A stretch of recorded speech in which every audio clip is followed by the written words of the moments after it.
McAfee World. Hello dear students, अभी हम लोग देखने जा रहे हैं polarity of bonds. In reality no bond or a compound is either completely covalently or ionic. Even in case of covalent bond between two hydrogen atom there is some ionic character. तो देखिए, जब भी कोई compound बनता है, चाहे वो ionic bond से बने या कोवेलेंट बॉन्ड से बने, तो कोई भी बॉन्ड पूरी तरह से ना ही वो आयनिक होता है, ना ही वो पूरी तरह से कोवेलेंट होता है. हाँ, ये जरूर है कि उसके अंदर आयनिक करेक्टर ज़्यादा होगा तो हम उसको आयनिक कंपाउंड बोल देंगे, आयनिक बॉन्ड बोल देंगे. और उसके अंदर कोवेलेंट करेक्टर ज़्यादा होगा तो हम उसको कोवेलेंट बॉन्ड या कोवेलेंट कंपाउंड कॉल कर देते हैं. ठीक है. तो हर एक मॉलिक्यूल के अंदर कोई भी मॉलिक्यूल पूरी तरह से आयनिक या पूरी तरह से कोवेलेंट नहीं होता है. तो स्पेशली ये चीज़ जो हमें स्टडी करनी है, ये हमें कोवेलेंट कंपाउंड के लिए, क्योंकि आयनिक कंपाउंड में तो प्रॉपरली 100% क्या होता है, वहाँ पे चार्जेस होते हैं. तो चार्जेस होने की वजह से वो क्या होंगे, वहाँ पर चार्जेस होने की वजह से वहाँ पर पोलैरिटी बहुत हाई रहती है. बट इन कोवेलेंट कंपाउंड हमें ये पोलैरिटी का कॉन्सेप्ट बेसिकली कोवेलेंट कंपाउंड के लिए स्टडी करना है. तो when a covalent compound is formed between two similar atom, for example H2O2 Cl2 N2F2, the shared pair of electron is equally attracted by the atoms. As a result, electron pair is situated exactly between the two identical nuclei. The bond so formed is called non-polar covalent bond. ठीक है. Contrary to this, in case of heteronuclear like HF, the shared pair of electron between the two atoms gets displaced more towards fluorine, since electronegativity of fluorine is far greater than that of hydrogen. The resultant covalent bond is a polar covalent bond. तो in short समझते हैं, polar होने का मतलब होता है कि atoms के ऊपर पार्शियल या एक्चुअल चार्ज वहां पर प्रेजेंट होना. अगर उसके पास किसी भी अमाउंट में किसी भी तरह का चार्ज आ रहा है, किसी भी इलेक्ट्रोनेगेटिविटी डिफरेंस की वजह से या इंड्यूस्ड इफेक्ट की वजह से, तो वो सब हमारे लिए क्या होगा, उसी को हम लोग बोलते हैं पोलैरिटी. ठीक है. तो ये कॉन्सेप्ट हमें बेसिकली किसके लिए पढ़ना है, कोवेलेंट कंपाउंड के लिए, क्योंकि आयनिक कंपाउंड तो ऑलमोस्ट पोलर होते ही हैं 100% के आसपास. लेकिन कोवेलेंट कंपाउंड के अंदर में पोलर और नॉन पोलर दोनों बिहेवियर रहता है. तो हमें उसके अंदर ये डिसाइड करना कि वो कितना परसेंट आयनिक है, कितना परसेंट कोवेलेंट है, उसकी एग्जैक्ट वैल्यू फाइंड करने के लिए हम लोग यहाँ पर बॉन्ड पोलरिटी स्टडी करने वाले हैं. तो बॉन्ड पोलरिटी, अगर कोई मॉलिक्यूल पोलर है, ठीक है, तो उसकी पोलैरिटी को हम लोग कैसे आइडेंटिफाई करेंगे. उसकी पोलैरिटी को आइडेंटिफाई किया जाता है with the help of dipole moment. The concept of dipole moment. तो डाइपोल मोमेंट क्या होता है, it is a vector quantity. It is a vector quantity. ये बहुत इंपॉर्टेंट पॉइंट है. आगे जाके हम लोग सारे अच्छे क्वेश्चंस वो इसके इसी पॉइंट की वजह से करने वाले हैं. Dipole moment is a vector quantity and it is defined as the product of magnitude of charge on any of the atom and distance between the atoms, and it is represented by symbol mu. तो magnitude of dipole moment is mod mu is equals to charge into distance between the atom. ठीक है. तो अब इसकी unit वगैरह का discussion कर लेते हैं. तो जनरली जो डाइपोल मूवमेंट होता है, इसकी यूनिट होती है सीजीएस यूनिट. इसकी सीजीएस यूनिट होती है ईएसयू सेंटीमीटर, और इसकी एमकेएस यूनिट होती है कूलाम मीटर. ठीक है. और सीजीएस में हम लोग इसको ईएसयू सेंटीमीटर को डिबाय से भी इंडिकेट करते हैं. किससे इंडिकेट करते हैं, debye. What is the term is known as debye. मैं यहां पर उसको लिख भी देता हूं.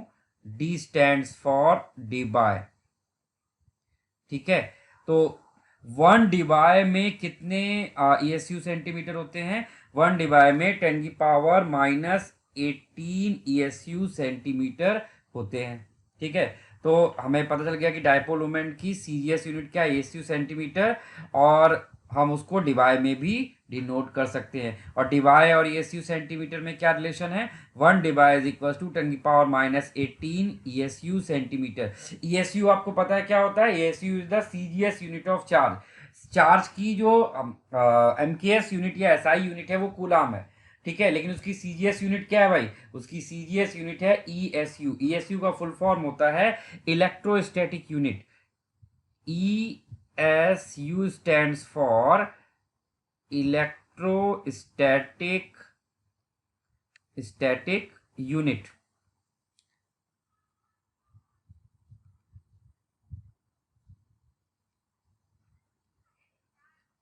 ठीक है, और आपको पता है कि इस पे एक इलेक्ट्रॉन के ऊपर कितना चार्ज होता है भाई, एक इलेक्ट्रॉन पे कूलाम में तो हमें सबको पता होता है, ठीक है, लेकिन एक इलेक्ट्रॉन के ऊपर जो चार्ज आप ESU में अगर कैलकुलेट करेंगे तो वो कितना आता है, 4.8 इंटू 10⁻⁻10 ESU, और कूलाम में 1.6 इंटू 10⁻⁻19 कूलाम। क्लियर बच्चों, ठीक है, तो आगे बढ़ते हैं हम लोग। तो अब हम यहाँ पर इसकी MKS यूनिट और CGS यूनिट में रिलेशन देखेंगे। तो MKS यूनिट में जो 1 कूलाम होता है, 1 कूलाम इज इक्विवेलेंट टू होता है 2.9998 इंटू 10⁻9 ESU, एंड 1 मीटर में 10⁻2 सेंटीमीटर होता है। तो 1 कूलाम मीटर में कितने ESU सेंटीमीटर हो जाएंगे, आप इन दोनों वैल्यू को यहाँ पर पुट कर दीजिए, सॉल्व करोगे तो आपको मिलेगा ये 2.998 into 10⁻11 ESU centimeter. Therefore, in SI system, the unit of dipole moment is coulomb meter. तो 1 coulomb metre is equal to how much debye, तो कूलाम मीटर को डिबाई में कन्वर्ट करेंगे तो ये डिबाई में कितना आएगा, 2.998 इंटू 10⁻29 डिबाई, ठीक है, ये आपका 1 कूलाम मीटर और ESU सेंटीमीटर है, और ये 1 कूलाम मीटर और डिबाई है। तो 1 डिबाई में अगर हम पूछे कितने कूलाम मीटर होंगे, इसको इधर डिवाइड कर दीजिए तो आपको ये वैल्यू मिल जाएगी, ठीक है। तो ये अगर आप याद कर सकिए तो अच्छी बात है, 3.336 इंटू 10⁻30, और अगर आप याद नहीं कर सकते तो ये कैसे डिराइव हो रहा है आप उसको ध्यान से अपने दिमाग में रखिए तो भी आप कर पाएंगे, ठीक है। तो dipole moment is a vector quantity, it is often indicated by an arrow parallel to the line joining the point of charge and pointing towards the negative charge. ये बहुत इंपॉर्टेंट पॉइंट है, pointing towards the negative end. जैसे H और F है तो यहाँ पर dipole moment की डायरेक्शन क्या होगी, H से F की तरफ होगी। अब डाइपोल मोमेंट की हेल्प से हम क्या कर सकते हैं, डाइपोल मोमेंट की हेल्प से हम कंपाउंड कोवेलेंट बॉन्ड के अंदर कितना परसेंट आयनिक करेक्टर है वो कैलकुलेट कर सकते हैं। उसके लिए हमारे पास फॉर्मूला है, percentage ionic character of covalent bond is equal to होता है एक्सपेरिमेंटल डाइपोल मोमेंट, ये क्वेश्चन में आपको दिया होगा, और theoretical dipole moment assuming 100% ionic character, ये आपको क्वेश्चन के डेटा के अकॉर्डिंग निकालोगे, और इनटू 100 यहाँ पर सारी वैल्यूज आप पुट करेंगे, और पुट करके जब सॉल्व करेंगे वो आपको मिलेगा 100%, वहां पे percentage of ionic character of covalent bond. तो डाइपोल मोमेंट क्या है, dipole moment is a measure whether the compound is polar और non polar. If dipole moment is 0 तो मॉलिक्यूल कैसा हो जाएगा भाई, molecule will be non polar, and if dipole moment is non zero molecule क्या बन जाएगा, पोलर। समझे बच्चों, तो dipole moment is a measure of polarity, तो अगर हमें पोलरिटी चाहिए तो हम उसके लिए डाइपोल मोमेंट निकाल सकते हैं, ठीक है। तो एक तो ये पॉइंट आप याद रखिए। तो यहां पर हमने आपको क्या बताया, व्हाट इज बॉन्ड पोलरिटी और व्हाट इज डाइपोल मोमेंट। अब इसके बाद आते हैं डाइपोल मोमेंट अगर एक वेक्टर क्वांटिटी है तो आपको पता है कि दो वेक्टर का रिजल्टेंट वेक्टर कैसे निकाला जाता है। जैसे यहाँ पर वेक्टर P और वेक्टर Q है तो इनका रिजल्टेंट वेक्टर समझ लो कि R है, ठीक है। तो इनका रिजल्टेंट वेक्टर क्या होगा, square root of P square plus Q square plus 2PQ cos theta. तो ये तो हुआ कि दो वेक्टर किसी सर्टेन एंगल थीटा पे अगर मीट कर रहे हैं तो उनका रिजल्टेंट वेक्टर। तो यहाँ पर P और Q क्या है, इस बॉन्ड की पोलरिटी और इस बॉन्ड का डाइपोल मोमेंट। ऐसे बोल सकते हैं इस बॉन्ड का डाइपोल मोमेंट ये P है और इस बॉन्ड का डाइपोल मोमेंट Q है। तो हम इन दोनों वैल्यूज को यहाँ पर अगर रख दें और ये थीटा की वैल्यू हमें पता है तो हम रिजल्टेंट डाइपोल मोमेंट निकाल सकते हैं ओवरऑल कंपाउंड का। ठीक है भाई। तो अब देखिए आगे जाके हमें क्या करना है, डायपोल मोमेंट कैलकुलेट करने को या कंपेयर करने को आते हैं। और अगर आप जेई का पेपर उठा के देखिए, नीट का पेपर उठा के देखिए, ऑलमोस्ट एवरी ईयर एक क्वेश्चन ऐसा जरूर आता है जो डायपोल मोमेंट पर बेस्ड होता है। ठीक है, तो मैं आपको यहाँ पे कुछ पॉइंट्स बता रहा हूँ, वो 2 पॉइंट अपने दिमाग में आप रखिए, आप डायपोल मोमेंट का हर क्वेश्चन बहुत अच्छे से करके आएंगे। तो देखिए वो 2 पॉइंट क्या है, सबसे पहले मैं आपको वो हाईलाइट करके दिखा देता हूँ। तो उनमें से सबसे पहला पॉइंट जो आपको याद रखना है, आपको पता है कि dipole moment is a vector quantity. तो वेक्टर की एक क्या प्रॉपर्टी होती है, इक्वल एंड अपोजिट वेक्टर का रिजल्टेंट वेक्टर क्या होता है, 0। तो equal resultant of equal and opposite vector is 0। ठीक है, तो dipole moment resultant of equal and opposite vector is 0। एक तो ये पॉइंट आप याद रखिए, ये वेक्टर का ही पॉइंट है। दूसरा वेक्टर का पॉइंट है कि अगर एक ही पॉइंट पे सारे वेक्टर आकर मीट करते हैं, ठीक है, आकर मीट करे या फिर एक सारे के सारे बाहर जा रहे हो और उन सब का मैग्नीट्यूड सेम हो, ध्यान से देखिए तीनों का मैग्नीट्यूड सेम है, उसके अलावा इन सब के जो एंगल हैं वो भी सेम है। तो क्या क्या सेम होना चाहिए, एंगल सेम, ठीक है, डायरेक्शन सेम और मैग्नीट्यूड अगर सेम है, ठीक है, अगर ये तीनों चीजें हैं तो इस पूरे वेक्टर का रिजल्टेंट वेक्टर हम बोल सकते हैं कि mu resultant will be 0। Mu resultant will be 0। तो ये 2 पॉइंट आप याद रखिए। आपके पास कोई भी कंपाउंड आएगा, इतनी इंफॉर्मेशन से आप उसका डायपोल मोमेंट बता सकते हैं, आप उसकी पोलरिटी बता सकते हैं, आप उनकी पोलरिटी कंपेयर कर सकते हैं। ठीक है, तो 1 2 और ये तीसरा ये था, ये क्या, वेक्टर किसी सर्टेन एंगल पे अगर 2 वेक्टर मीट कर रहे हैं तो उनका रिजल्टेंट वेक्टर। चलिए अब आगे बढ़ते हैं, some important points about dipole moment. अब ये क्या है, ये वो पॉइंट है जो आपको क्वेश्चन सॉल्व करने में हेल्प करने वाले हैं, तो इनको ध्यान से समझते हैं। A polyatomic molecule having polar covalent bond but zero dipole moment, मैं जरा इसको हाईलाइट कर देता हूं। A polyatomic molecule having polar covalent bond, उसमें पोलर कोवेलेंट बॉन्ड प्रेजेंट है बट जीरो डायपोल मूवमेंट है उसके अंदर। तो इसका क्या मतलब है, it indicates the symmetrical structure of molecule. It indicates the symmetrical structure of molecule. इसका मतलब मॉलिक्यूल कैसा है, मॉलिक्यूल प्लेनर है, मॉलिक्यूल लीनियर है। ठीक है, तभी ऐसा होगा कि उसके अंदर के बॉन्ड भले ही पोलर है फिर भी इसका रिजल्टेंट डायपोल मोमेंट क्या है, 0 होगा। Next point, if molecule have mu equals to 0, then it should be linear or having symmetrical geometry। ये ऊपर वाला ही पॉइंट है, अगर मॉलिक्यूल लीनियर है या फिर उसके अंदर सिमेट्रिकल ज्योमेट्री है। अब मैं जरा इन दोनों पॉइंट को आपको एक बार फिर से एक्सप्लेन कर देता हूँ। देखिए इन दोनों पॉइंट्स में वो आपको ये बताना चाहता है कि ऐसे जितने भी आपके पास मॉलिक्यूल हैं या स्ट्रक्चर हैं जहाँ पर वेक्टर की ये कंडीशंस दिखती हैं, यानी इक्वल एंड अपोजिट वेक्टर है जहां पर, या फिर कह सकते हो कि एक से ज़्यादा वेक्टर एक ही पॉइंट पर मीट या बाहर निकल रहे हो और उन सब का मैग्नीट्यूड सेम हो, डायरेक्शन सेम हो और एंगल भी सेम है, तो उनका रिजल्टेंट डायपोल मोमेंट क्या होता है, 0 होता है। इन्हीं 2 पॉइंट से ये सारे पॉइंट है। तो कौन कौन से ऐसे स्ट्रक्चर थे जहां पर आपको ये चीज़ मिल रही थी, देखिए एक तो आपका मॉलिक्यूल कैसा है, लीनियर है। लीनियर मॉलिक्यूल में आपको पता है कि जो इक्वल एंड अपोजिट वेक्टर होते हैं, ठीक है, कोई भी लीनियर मॉलिक्यूल ले लीजिए, जैसे BeCl2 आपने ले लिया तो इधर Cl, ये Be है, ये Cl है और ये Cl है, तो ये इक्वल एंड अपोजिट वेक्टर एक दूसरे को क्या कर देंगे, कैंसल कर देंगे। तो यहाँ पर भी डायपोल मोमेंट आपको क्या मिलेगा, रिजल्टेंट 0 मिलेगा।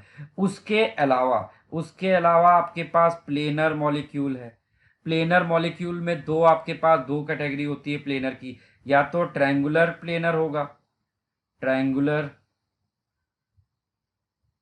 और दूसरा या तो स्क्वायर प्लेनर होगा। ठीक है, अब मैं ट्रायंगुलर प्लेनर का एक एग्जांपल लेता हूं, जैसे कि BF3।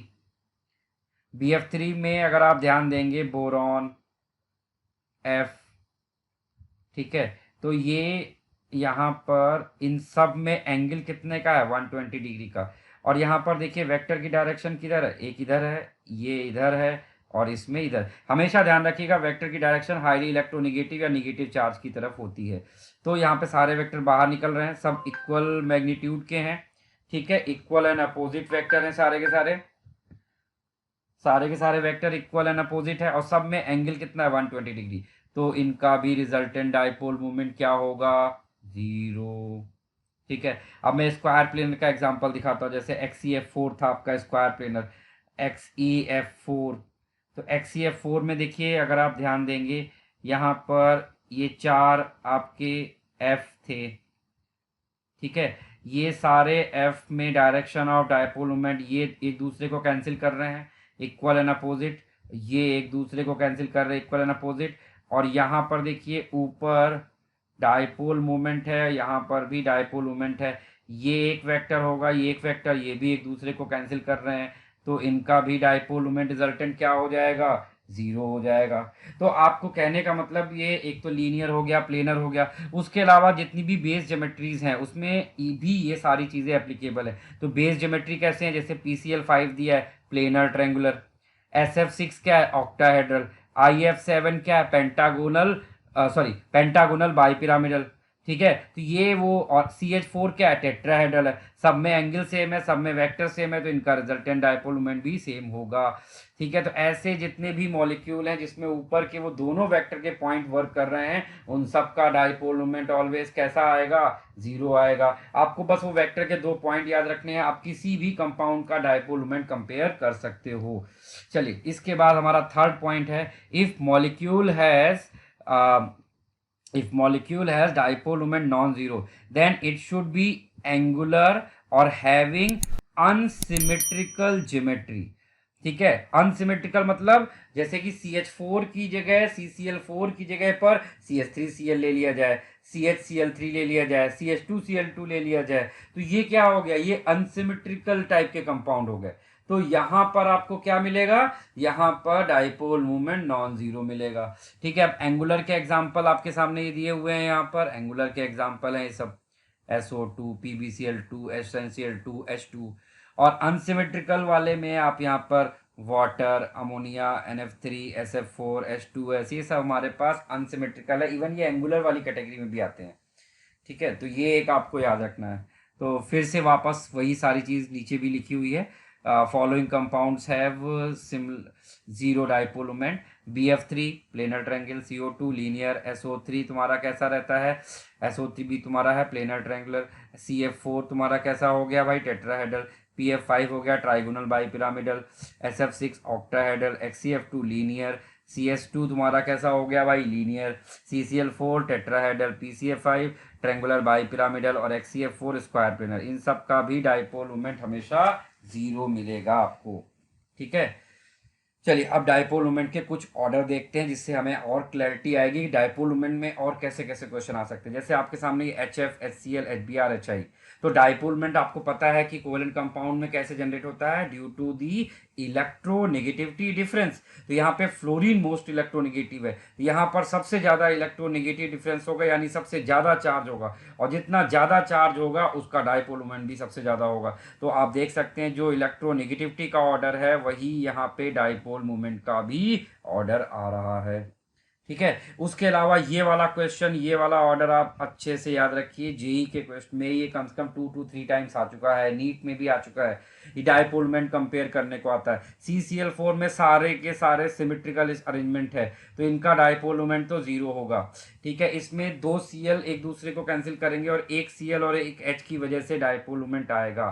यहाँ पर जो देखने में ऐसा लग रहा है कि 2 Cl 2 H एक दूसरे कैंसिल कर सकते हैं, लेकिन वो 2 Cl एक दूसरे के इक्वल एंड अपोजिट नहीं होंगे।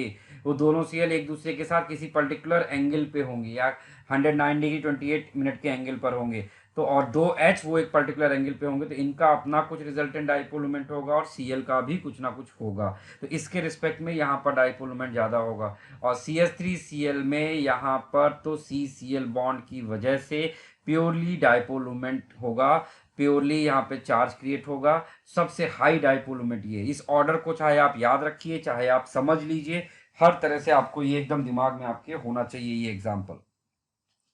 चलिए इसके बाद देखते हैं यहाँ पर हमें पता है कि ऑर्गेनिक केमिस्ट्री में आइसोमेरिज्म में दो अरेंजमेंट होता है, ज्योमेट्रिकल आइसोमेरिज्म में सिस और ट्रांस।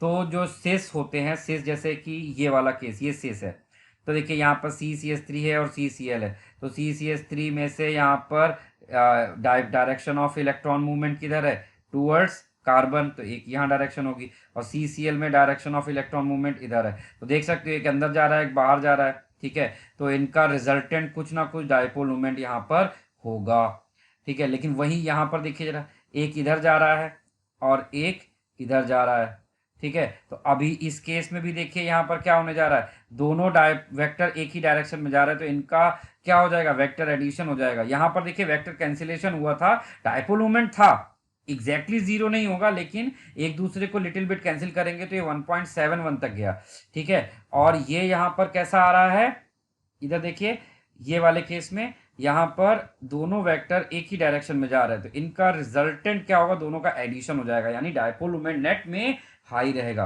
तो ये सिस और ट्रांस में, इस तरह के केस में ट्रांस का डाइपोल मोमेंट ज्यादा होता है। अब मैं आपको ट्रांस में एक और एग्जांपल दिखाता हूं, ठीक है,